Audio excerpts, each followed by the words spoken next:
Salam dan bahagia Ibu dan Bapak Guru hebat. Semoga Ibu dan Bapak Guru senantiasa dalam keadaan sehat dan dapat terus belajar bersama.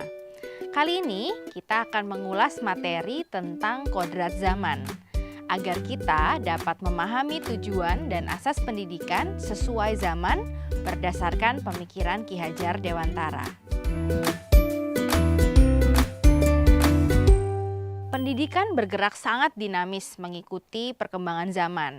Kodrat zaman merupakan bagian dari dasar pendidikan murid yang berkaitan dengan isi dan irama selain kodrat alam. Ki Hajar Dewantara mengungkapkan, dalam melakukan pembaharuan yang terpadu, hendaknya selalu diingat bahwa segala kepentingan anak-anak didik, baik mengenai hidup diri pribadinya maupun kemasyarakatannya, jangan sampai meninggalkan segala kepentingan yang berhubungan dengan kodrat keadaan, baik pada alam maupun pada zaman.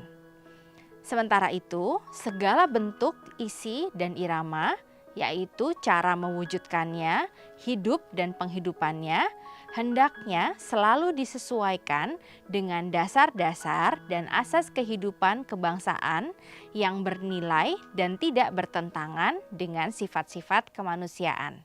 Ki Hajar Dewantara ingin mengingatkan kita para pendidik untuk menuntun murid mencapai kekuatan-kekuatan kodratnya sesuai dengan alam dan zaman menggunakan asas trikon, yaitu kontinu, konvergen, dan konsentris. Kontinu. Pendidik menuntun murid dengan perencanaan dan pengembangan secara berkesinambungan menyatu dengan alam, masyarakat Indonesia untuk mewariskan peradaban. Konvergen. Pendidik menuntun murid dengan pemikiran terbuka terhadap segala sumber belajar, mengambil praktek-praktek baik dari kebudayaan lain, dan menjadikan kebudayaan kita bagian dari alam universal. Konsentris. Pendidik menuntun murid dengan berdasarkan kepribadian, karakter, dan budaya kita sendiri sebagai pusatnya.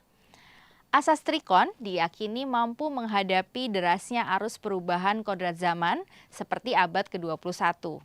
Secara global, pendidikan saat ini ditekankan untuk menuntun anak memiliki keterampilan abad ke-21, yaitu berpikir kritis dan solutif, kreatif dan inovatif, serta mampu berkomunikasi dan berkolaborasi.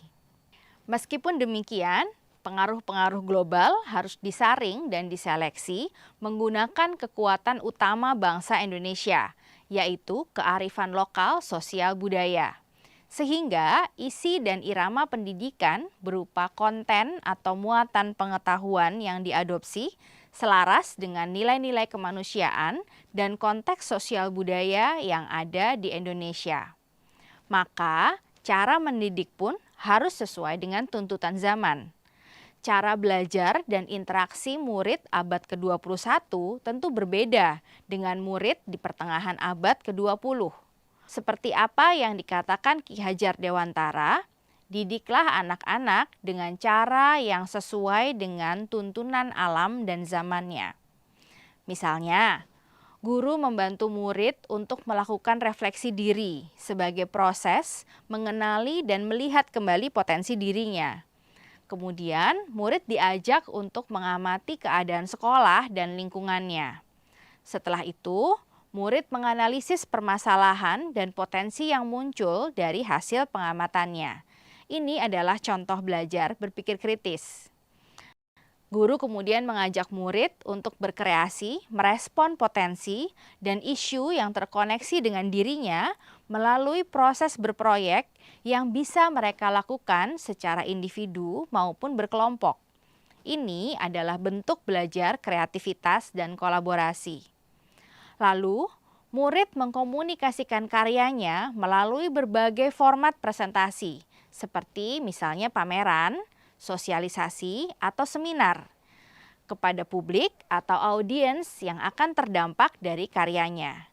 Ini adalah bentuk belajar komunikasi.